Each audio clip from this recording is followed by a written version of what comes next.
It began with a phone call that didn't sound urgent at first. Just a neighbor reporting that a man hadn't been seen for 3 days. In most cases, it would have been nothing. Maybe a quiet getaway. Maybe someone ignoring the world for a while. But the tone in the caller's voice carried something different. Something uneasy. Something that made the dispatcher alert the nearest patrol unit without delay. What officers found inside that small suburban house would not only shake the neighborhood, it would leave investigators across the entire department stunned. The house didn't look disturbed.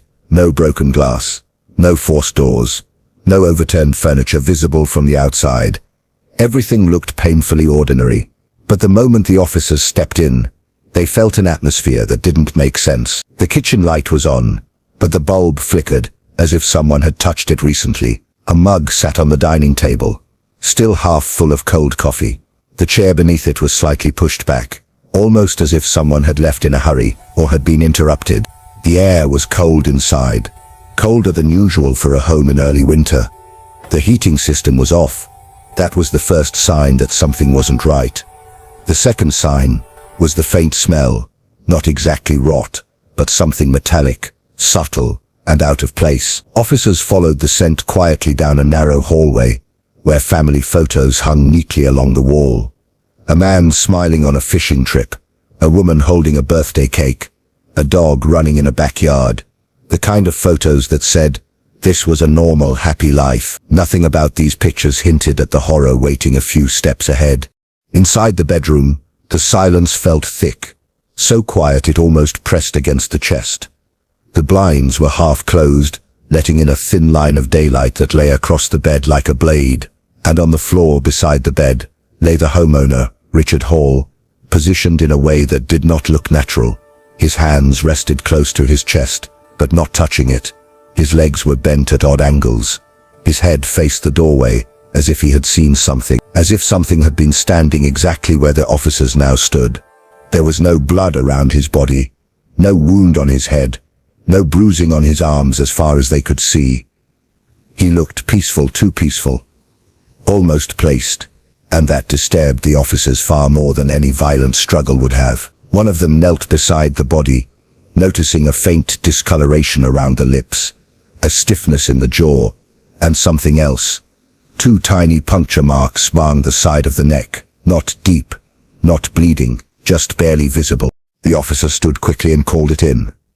Whatever they were dealing with wasn't a natural death. Detectives arrived within minutes. Among them was Detective Mara Collins, known for her calm, methodical approach. Someone who never jumped to conclusions, no matter how strange the crime scene looked. She observed the body for a long moment before saying anything.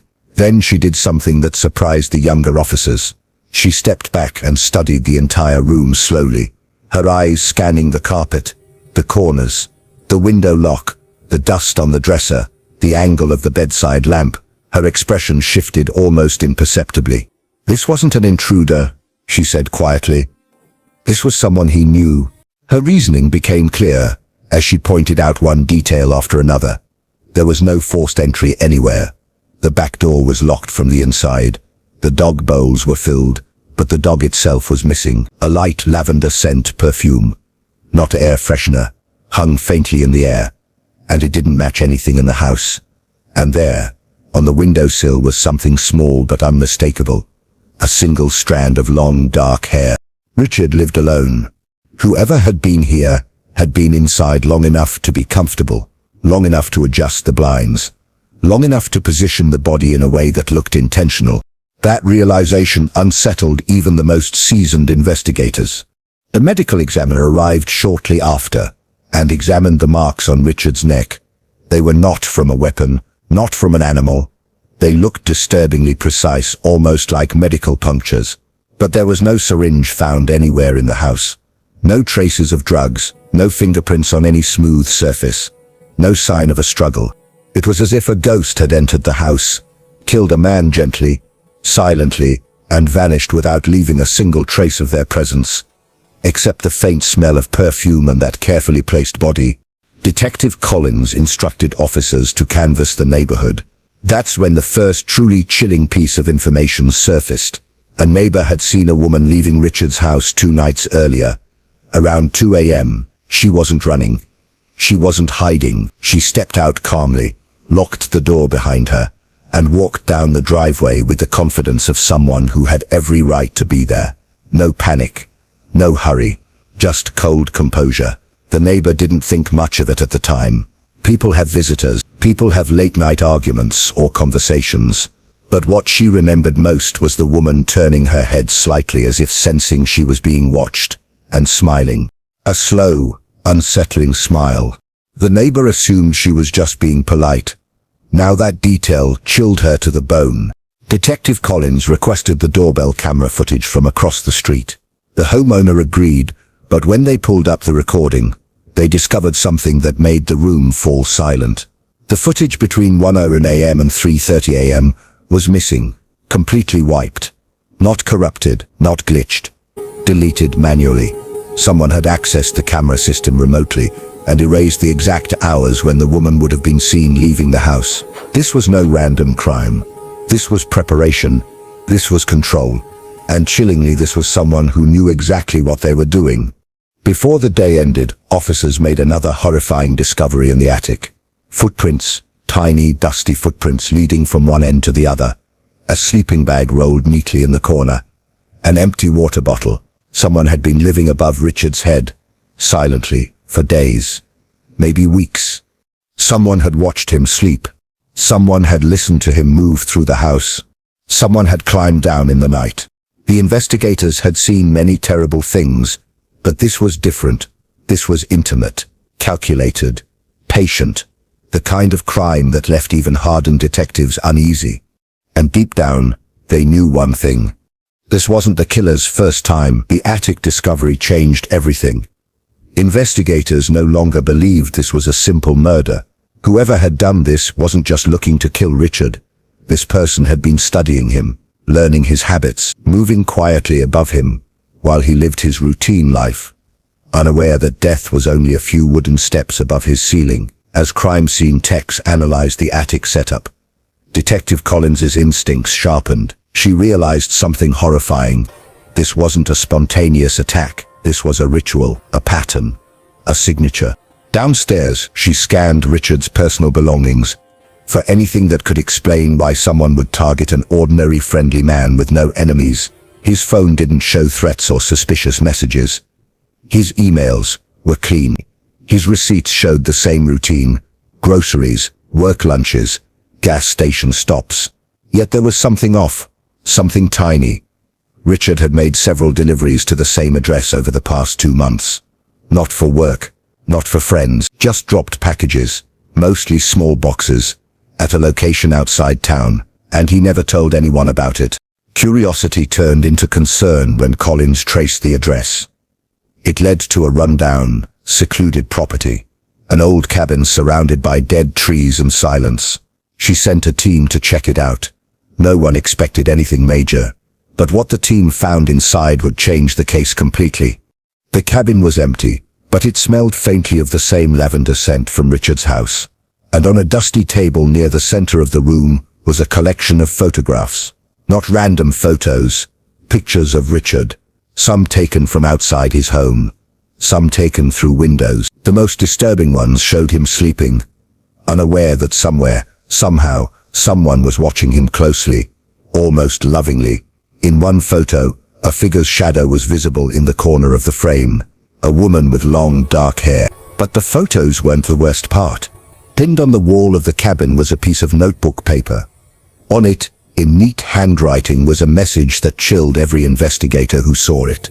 "He didn't recognize me. He never does." Detective Collins stared at the note for a long time. The phrasing stood out. Not, "didn't recognize me," but "never does." As if this wasn't the first encounter between the victim and the killer. As if this had happened before. As if Richard had been chosen, not randomly, but deliberately by someone convinced he had wronged them. Back at the station, Collins dug deeper into Richard's past. His records were clean, but something strange surfaced. Years earlier, Richard had reported receiving anonymous letters, harmless at first, then unsettling, then obsessive. The case was investigated but never solved. The letters stopped suddenly.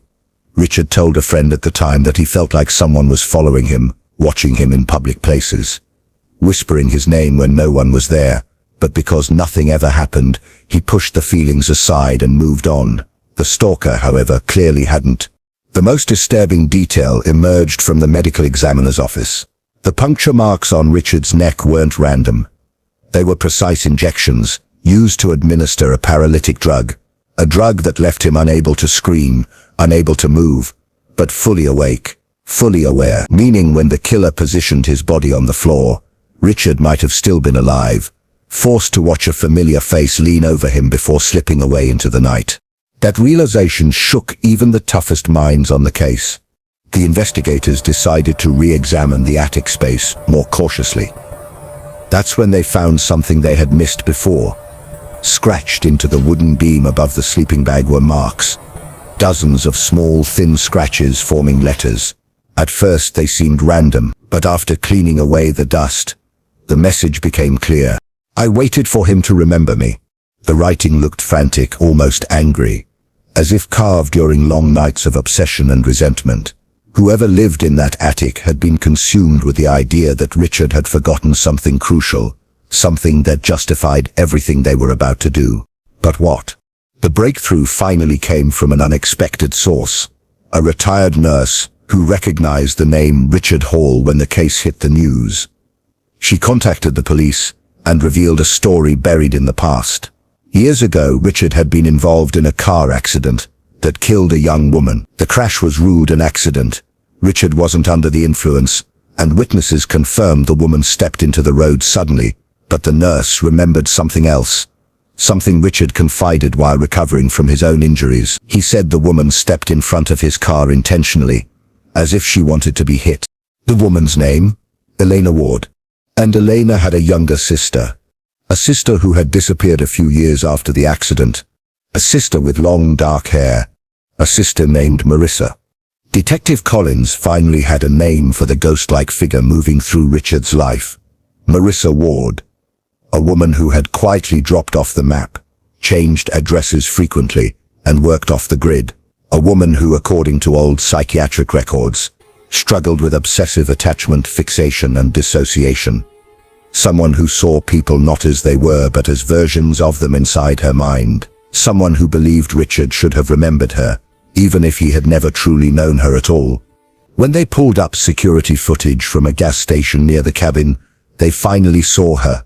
Not running, not hiding, just standing beside a dusty car, watching the road, her hair blowing lightly in the wind, her expression calm and empty. A woman who had slipped through life unnoticed, carrying a grudge shaped not by reality but by her own fractured memories. She had been living in the attic, waiting for Richard to apologize for something he never intentionally did, waiting for him to remember a connection that lasted seconds on a dark road years ago, waiting for him to validate the pain she had crafted into obsession. By the time investigators tracked her down, the cabin was abandoned. The house she once stayed in was empty, but on the table inside, they found one final note. Short, haunting, and written with eerie calm. You found him too late. You will not find me. To this day, Marissa Ward has never been captured. No sightings, no contact, no trace. Investigators still look over cold leads, still revisit her file in case she resurfaces, but she remains a shadow, silent, patient, watching someone else now, maybe living above another ceiling, carving new messages into another attic beam. And the detectives who worked the case admit one thing. They're not just afraid of what she did, they're afraid of who she's watching next.